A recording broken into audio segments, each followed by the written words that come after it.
the first in a 5-part series with Dr. Anthony Roston, a preeminent ADHD clinician with a primary clinical focus on complex neurodevelopmental issues including ADHD, autism spectrum disorders, learning disabilities, and social communication disorders. Here, he offers treatment recommendations for patients diagnosed with more than one condition.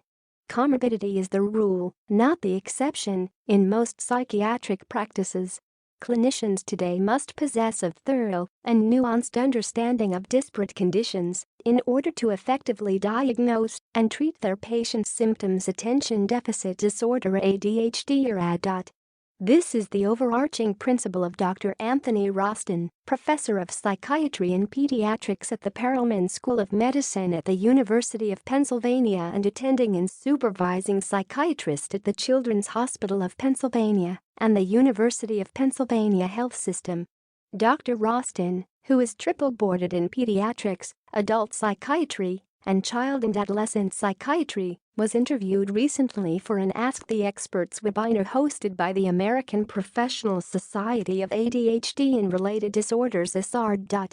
This is the first of 5 articles based on his responses to questions from Dr. Gregory Mattingly of Washington University School of Medicine about aspects of treating ADHD. This article is presented for general educational purposes, not medical advice. Dr. Mattingly, mood disorders, bipolar disorder, and emotional dysregulation all occur with great regularity alongside symptoms of ADHD.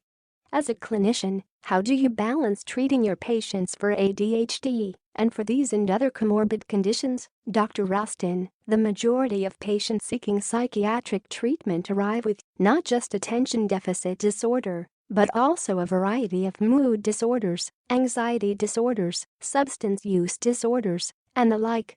As clinicians, we must expect that adults with ADHD, particularly those who have not ever been treated or those who have been treated for ADHD but continue to experience impairing symptoms of the disorder, will come to us with complex presentations.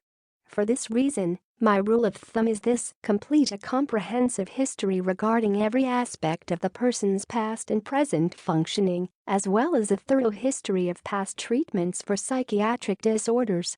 That is the sine qua non of good care.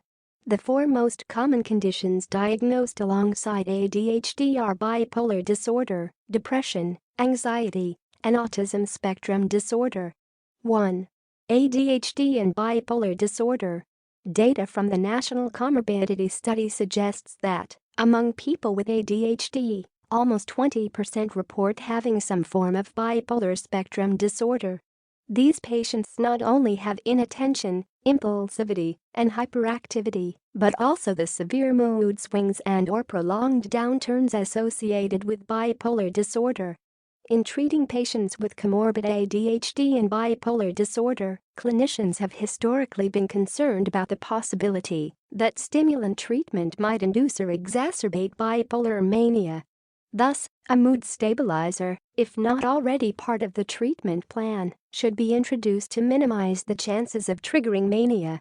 The bigger challenge, as we have come to understand bipolar disorder better, has to do with the persistent depressive states that affect patients with both bipolar disorder and ADHD.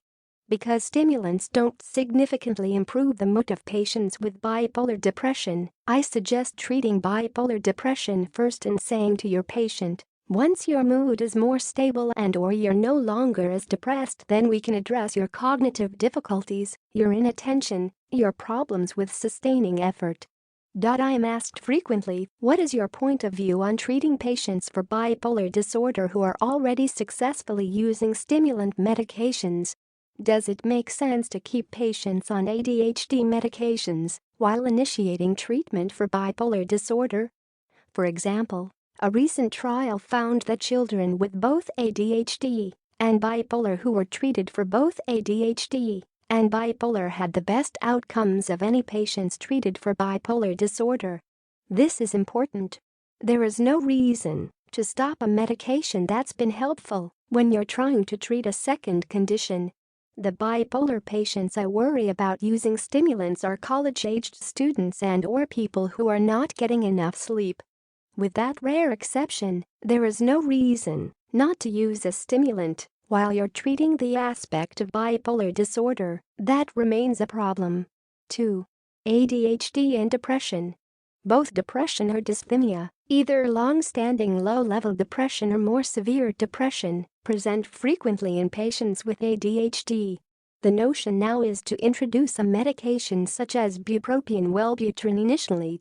Once the patient shows improvement in their mood, the clinician can decide how to add a stimulant to address ADHD symptoms. There's no simple algorithm for adding stimulants to medications for depression. The evidence suggests that stimulants can be effective in conjunction with these medications, but it is important to watch for side effects such as cardiovascular problems, weight loss or insomnia. As long as these basic functions are monitored carefully, you can proceed safely with stimulants. It turns out that clinicians in the depression unit here at the University of Pennsylvania are more and more inclined to add stimulants to boost effective antidepressants. It is a fascinating time to be in psychiatry as we learn that the persistent cognitive impairments and/or inattentiveness or distractibility that many patients experience with depression can be helped by prescribing stimulants as an adjuvant for treatment-resistant depression. 3. ADHD and anxiety. I am frequently asked by residents in my clinic how to disentangle anxiety from ADHD. Truth be told, it's very difficult to do. Anxiety can interfere greatly with both performance and focus. Thus, the first step is to probe the patient's history to understand how anxiety presents itself. In patients with both anxiety and ADHD, the two conditions feed one another. If the patient's anxiety is largely performance anxiety, centering on difficulties with task performance, or, in the case of a prior history of ADHD, on school, interpersonal or occupational difficulties caused by the patient's ADHD-driven lack of reliability, then my advice is to treat the ADHD first. If, on the hand, the patient presents with obsessive-compulsive disorder OCD, longer-standing generalized anxiety disorder, or panic disorder, then I start a treatment plan directed at the anxiety itself. Some clinicians use atomoxetine because it addresses both ADHD and comorbid anxiety. I have also come to appreciate the use of alpha agonists for people with anxiety and ADHD, especially those who have had a bad response to stimulants. 4. ADHD and autism.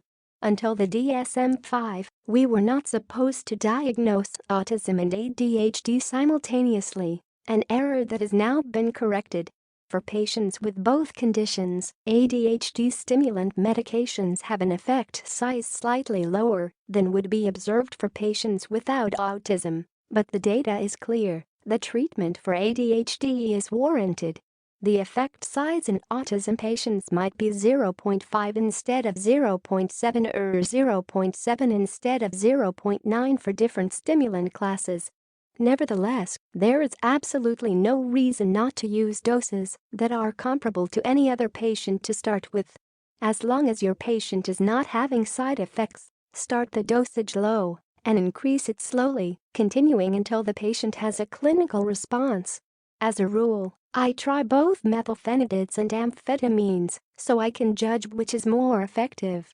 In cases of patients with sensory difficulties, I sometimes use the new liquid and oral disintegrating tablet formulations of ADHD stimulant medications.